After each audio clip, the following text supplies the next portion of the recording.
मेरे हजारों लाखों लोग सड़कों पर हैं। शर्म आती है उन लीडरों का नाम जो जम्मू कश्मीर में सेंट्रल गवर्नमेंट में आकर बड़े बड़े बयान देते हैं कि जम्मू कश्मीर में सब कुछ ठीक चल रहा है, जम्मू कश्मीर खुशहाल जम्मू कश्मीर बन चुका है।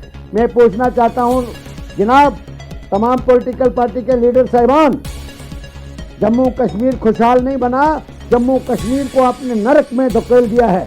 जम्मू कश्मीर का हर गरीब तबका हर बुनियादी सहूलियत से महरूम है।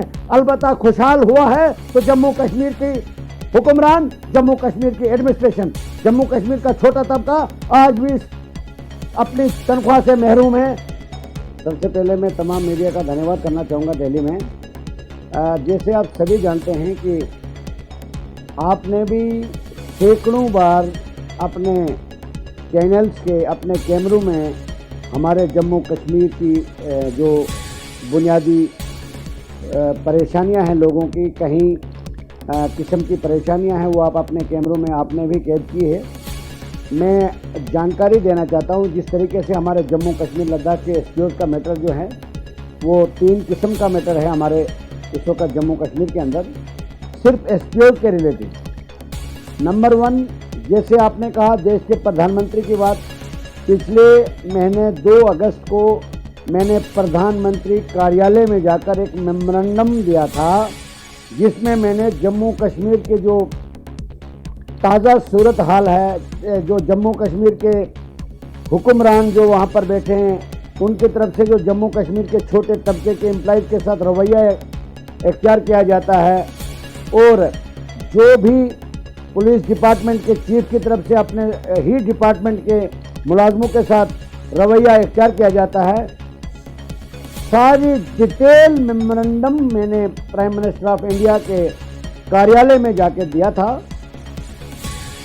और मैं धन्यवाद करना चाहता हूं प्राइम मिनिस्टर ऑफ इंडिया का, जिन्होंने जिस तरीके से मैंने उस पर डिटेल लिखी थी, मैंने जम्मू कश्मीर के हर मुद्दे को टच किया था जिससे लोग वहां बुनियादी सहूलियत से महरूम हैं।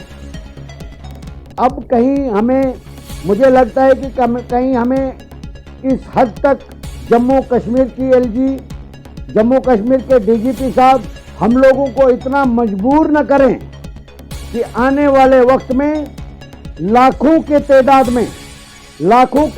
में जो हमारे समर्थक हैं, हम इलेक्शन में वोट का बाइकॉट भी कर सकते हैं। क्योंकि जम्मू कश्मीर के लोग इस वक्त, जम्मू कश्मीर का जो एसपीओज है, मुझे बड़े अफसोस के साथ ये कहना पड़ता है, हमारे जम्मू कश्मीर के एसपीओज हाईली क्वालिफाइड लड़के हैं, पढ़े लिखे लड़के हैं। जब वो मुझसे मुलाकात या जब मेरे से बात उनकी होती है तो दिल में बड़ा दुख होता है, बड़ी ठेस पहुंचती है कि जब उनकी सैलरी का पता चलता है तो मात्र 200 रुपीज़ पर डे। एक तरफ से जम्मू कश्मीर की हालात को सुधारने के लिए गवर्नमेंट ऑफ इंडिया अरबों रुपए का पैसा बर्बाद करती है। जम्मू कश्मीर एक हमारी छोटी रियासत है और बिहार के बराबर हमारे जम्मू कश्मीर की जो बजट है जम्मू कश्मीर का, वो बिहार स्टेट के बराबर आता है। उसके बाद भी जम्मू कश्मीर के युवा सड़कों पर हैं, जम्मू कश्मीर के डेली वेजर सड़कों पर हैं, जम्मू कश्मीर के एसपीओज मात्र 200 रुपीज़ दिन का लेते हैं और शहादत तक देते हैं। उसका कसूरवार कौन है? क्या गुनाह है उनका? क्या गलती है उनकी जो देश के नाम मर मिटने के लिए तैयार हैं और उनको सैलरी जो है 200 रुपीज़ दी जाती है? पिछले 7 साल से चीख कर बोल रहा हूँ, कोई मीडिया का चैनल मैंने नहीं रखा होगा जिसके ज़रिए मैंने देश के प्रधानमंत्री, देश के होम मिनिस्टर, देश के राष्ट्रपति, देश के सुप्रीम सबसे बड़ी अदालत तक ये फरियाद पहुँचाई। उसके बाद भी जम्मू कश्मीर के डीजीपी साहब को टस से मस नहीं होता है। वजह क्या है कि कौन सा इतना बड़ा हाथ है उनके ऊपर, ये मैं पूछना चाहता हूं देश के प्रधानमंत्री से और देश के होम मिनिस्टर से। पिछले 25 तारीख को हमने एक छोटा सा पीसफुल प्रोटेस्ट किया था, यह जतलाने के लिए जम्मू कश्मीर के डीजी और जम्मू कश्मीर के एलजी साहब को कि वो गहरी नींद से जागें। अब पानी हमारे सर से ऊपर चला गया है। अब हम जो आज तक हमने ये कहा था कि हम किसी भी किस्म की वायलेशन नहीं करना चाहते, अब जनता जो है, युवा जो है, जम्मू कश्मीर के एसपीओज के रिलेटेड 40,000 परिवार पर मुश्तमिल हमारे जो जम्मू कश्मीर एसपीओज की फैमिलीज हैं, वो अब बार बार हमें मजबूर कर रहे हैं कि हम सड़कों पर उतरने के लिए बिल्कुल तैयार हैं। मैं उनसे कहता हूं कि मैं एक बार फिर देश के प्रधानमंत्री तक ये गुहार लगाऊंगा, अगर उस पर भी अमल ना हुआ तो देश के प्रधानमंत्री ने रिस्पांस अच्छा दिया है, पॉजिटिव रिस्पांस दिया और उन्होंने हमारे मेमोरेंडम के ऊपर एक्शन लेते हुए जम्मू कश्मीर और देश के होम सेक्रेटरी को लेटर इशू किया है प्रॉपर तरीके से, और उस पर उन्होंने जो लिखा है वो मैं सभी से शेयर करूंगा क्योंकि बहुत अच्छा उन्होंने रिस्पांस दिया है। और उसके बाद जब मैं होम सेक्रेटरी के पास गया, उन्होंने कहा कि हमने फिर लेटर का जवाब प्राइम मिनिस्टर ऑफिस को दिया और वहाँ से फिर हमें जवाब आया और हमने यहाँ से जम्मू कश्मीर के होम डिपार्टमेंट को विदाउट रिटायरमेंट बेनिफिट। और दूसरी बात एक बताना चाहूँगा, आज कल 2 दिन से मैं ऑनरेबल सुप्रीम कोर्ट में बना हुआ हूँ और वहाँ के वकील साहब से मेरी बातचीत, और आज पूरे दिन हमने एक रिट पिटीशन फाइल करने की तैयारी की है। अगर ऊपर वाले ने चाहा सब ठीक रहा तो कल हमारी रिट पिटीशन फाइल हो जाएगी, जिसमें हमारा मुद्दा होगा जम्मू कश्मीर के डेली वेजर को तुरंत बहाल किया जाए, उनकी सैलरी उनको दी जाए और तुरंत उनको कंफर्म किया जाए जो गवर्नमेंट ने ऑलरेडी ऑर्डर इशू करके रखा है। आफ्टर 7 ईयर्स हर एक डेली वेजर को कंफर्म किया जाएगा। ये कौन सा इंसाफ है जम्मू कश्मीर के डेली वेजर जो सुसाइड तक कर रहे हैं।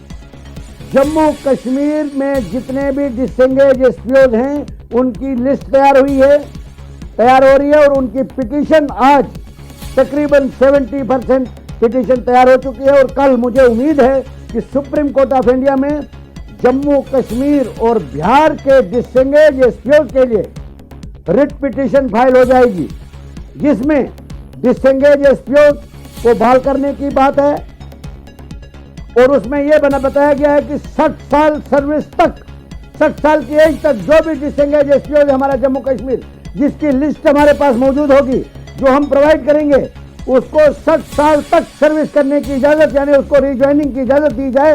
ये प्रेयर किए हमने honourable supreme court of India से। दूसरी बात, जो रिटायर्ड किए गए एसपीओज उनको रिटायरमेंट बेनिफिट दिया जाए। जिन एसपीओज ने ड्यूरिंग सर्विस जो डिसएंगेज किए गए हैं, पूरी कहानी, पूरी डिटेल सुप्रीम कोर्ट में पिछले कल दोपहर से आज पूरा दिन और कल भी ये प्रयास जारी रहेंगे। और मैंने तमाम अपने डिसएंगेज साथियों से डॉक्यूमेंट्स कलेक्ट किए हैं। आज वो मुझे सारे डॉक्यूमेंट्स भी पहुंचे और मैंने सारे डॉक्यूमेंट्स जो है हमारे सुप्रीम कोर्ट के एडवोकेट साहब को प्रोवाइड कर दिए हैं। और उसमें उस पिटीशन में हमारा यही फोकस रहेगा कि जम्मू कश्मीर के डिसएंगेज एसपीओ को जिस तरीके से जम्मू कश्मीर के पुलिस इंतजामिया ने उनको यूज एंड थ्रू किया है, वो हम कतई बर्दाश्त नहीं करेंगे। इसलिए हम सुप्रीम कोर्ट में उनके लिए इंसाफ मांगने के लिए आए हैं और हमें पूरा भरोसा है देश की सबसे बड़ी अदालत, क्योंकि एक तरफ से उन्होंने अपने परिवार के कई मेंबरान तक खोए, दूसरी तरफ से उनको डिसएंगेज कर दिया गया है और उसको हल करने के लिए हर मुमकिन कोशिश करेंगे। और कल मुझे पूरा भरोसा है कि जम्मू कश्मीर के डिसएंगेज एसपीओ के रिलेटेड और वीडीसी एसपीओ के मुतालिक भी हमने सुप्रीम कोर्ट में पिटीशन में फाइल किया है नाम, उसमें भी मैटर में डाला है। और कल अगर पिटीशन हमारी फाइल हो जाती है और वो मैं पिटीशन सभी साथियों को शेयर कर दूंगा। जब जम्मू कश्मीर में हम जाते हैं तो ऐसा लगता है कि जम्मू कश्मीर में अंग्रेजों की हुकूमत आज भी जारी है। मेरे हजारों लाखों लोग सड़कों पर हैं। शर्म आती है उन लीडरों का नाम जो जम्मू कश्मीर में सेंट्रल गवर्नमेंट में आकर बड़े बड़े बयान देते हैं कि जम्मू कश्मीर में सब कुछ ठीक चल रहा है, जम्मू कश्मीर खुशहाल जम्मू कश्मीर बन चुका है। मैं पूछना चाहता हूं जनाब तमाम पॉलिटिकल पार्टी के लीडर साहिबान, जम्मू कश्मीर खुशहाल नहीं बना, जम्मू कश्मीर को आपने नरक में धकेल दिया है। जम्मू कश्मीर का हर गरीब तबका हर बुनियादी सहूलियत से महरूम है। अलबत्ता खुशहाल हुआ है तो जम्मू कश्मीर की हुक्मरान, जम्मू कश्मीर की एडमिनिस्ट्रेशन, जम्मू कश्मीर का छोटा तबका आज भी अपनी तनख्वाह से महरूम हैं, ये मैं दावे से कह सकता हूं। और मैं एक जानकारी देना चाहता हूं, आइतवार को हम all India voice of poor peoples की नेशनल बॉडी जो हमारी एग्जीक्यूटिव बॉडी, उसकी एक हंगामी मीटिंग करने जा रहे हैं परसों यानी आइतवार को दिल्ली में। उसमें हम ये फैसला लेंगे कि आने वाले वक्त में हमारा क्या राहमल रहेगा जम्मू कश्मीर के मुतालिक या हर एक पूरे देश के रियासतों के मुतालिक। हम एक रेजोल्यूशन पास करेंगे all India voice of poor peoples का जो बैनर है हमारा, उसके उस संगठन के तले आइतवार को एक हंगामी मीटिंग नेशनल एग्जीक्यूटिव बॉडी की दिल्ली में मुनक्कद की जा रही है। उसमें हम सारे मुद्दों को डिस्कस करेंगे और उस पर अगला लाहेअमल क्या होगा वो मीडिया के सामने शेयर करेंगे। यही आज का प्रेस कॉन्फ्रेंस और यही मैं जानकारी देना चाहूंगा। शुक्रिया, धन्यवाद।